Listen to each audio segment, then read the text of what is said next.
महाराष्ट्र शासनाने पशुपालकांसाठी पशुधन विमा योजना सुरू केली आहे, ज्यामध्ये 85% हिस्सा हा राज्य शासन आणि केंद्र शासन भरेल. उर्वरित 15% हिस्साच फक्त शेतकऱ्यांना भरावा लागेल.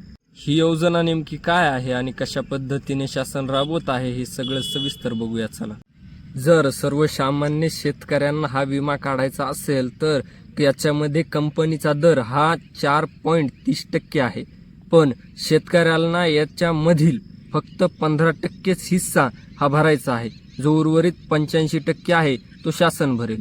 समजा एखाद्या जनावराची किंमत 50,000 रुपये असेल तर त्यातील शेतकऱ्यांना 2,150 रुपये भरायचे आहेत. मात्र या शासनाच्या सबसिडीमुळे आता शेतकऱ्यांना फक्त 322 रुपयेच भरायचे. बरं, यावरती आता रकमेमध्ये क्लेम केल्याच्या नंतर या जे की जनावर आहेत त्यांच्यावरती किती विमा शेतकऱ्यांना मिळेल तर चला पाहूया.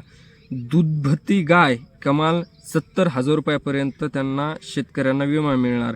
दुभती म्हैस याच्यामध्ये 80,000 रुपये, बैल 70,000 रुपये, रेडा 80,000 रुपये आणि शेळी किंवा मेंढी असेल तर याच्यामध्ये शेतकऱ्यांना 7,000 रुपये प्रति शेळी किंवा मेंढी यांना याच ठिकाणी विमा मिळेल. या योजनेचा लाभ घेण्यासाठी शेतकऱ्यांना जे जनावरांच्या कानामध्ये 12 अंकी टॅग असेल तो आवश्यक आहे. काही वर्षाखाली प्रत्येक गावामध्ये आरोग्य सेवक येऊन या शेतकऱ्यांचे जे जनावर आहेत त्यांच्या कानामध्ये शासनाकडून टॅग लावण्यात आले होते आणि त्याची नोंदणी करण्यात आली होती. मात्र काही कारणास्तव काही जनावरांच्या कानाला जखम किंवा गोचीड चिटकत असल्यामुळे हे टॅग शेतकऱ्यांनी कापून टाकले.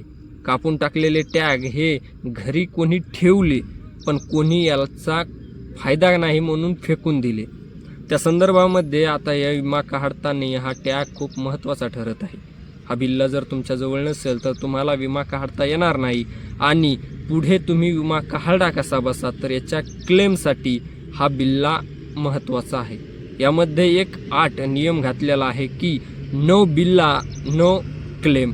म्हणजे जर का तुमच्याजवळ हा बिल्ला नसेल तर तुम्हाला विम्यासाठी क्लेम करता येणार नाही. यामध्ये सगळ्यात प्रामुख्याने अजून सुद्धा काही गोष्टी लागणार आहेत, ज्यामध्ये सरकारी पशुवैद्यकीय अधिकाऱ्याचे आरोग्य प्रमाणपत्र, शेतकऱ्याचे आधार कार्ड, मतदान ओळखपत्र किंवा बँक पासबुक, टॅग स्पष्ट दिसेल असा जनावरांचा मालकासोबतचा एक फोटो. त्यानंतरचा विषय राहिला की हे सगळ्या गोष्टी केल्याच्या नंतर जेव्हा जनावरांचे काही कारणास्तव दगावले जनावर तर त्याचा क्लेम करण्यासाठी काय काय गोष्टी लागणार आहेत तर त्या संदर्भामध्ये 24 तासाच्या आत विमा कंपनीला ॲपद्वारे किंवा त्यांच्या पोर्टलद्वारे किंवा फोन लावून किंवा ईमेलद्वारे कळवणं गरजेचं आहे. मृत्यू जनावरांच्या कानात वैध टॅग असणे बंधनकारक आहे. नसेल तर क्लेम करता येणार नाही. सरकारी डॉक्टरांकडून पोस्टमार्टम रिपोर्ट घ्यावा लागेल. त्याच्यानंतर नैसर्गिक आपत्ती किंवा अपघात असल्यास पोलीस FIR किंवा स्थानिक ग्रामसेवक तलाठी यांचा पंचनामा लागेल. सर्व कागदपत्रे जमा केल्याच्या नंतर 15 दिवसाच्या आत ही रक्कम शेतकऱ्यांच्या खात्यामध्ये पडेल. जर विमा कंपनींनी 15 दिवसाच्या वर जर एकही दिवस वेळ लावला तर उर्वरित व्याजासहित ती रक्कम शेतकऱ्यांना देण्यात येईल, अशी माहिती शासनाकडून देण्यात आली. एका कुटुंबामधील फक्त आणि फक्त 10 जनावरांचाच विमा उतरवता येईल. हा विमा तुम्ही 1 वर्षासाठी, 2 वर्षासाठी किंवा 3 वर्षासाठी सुद्धा उतरवू शकता.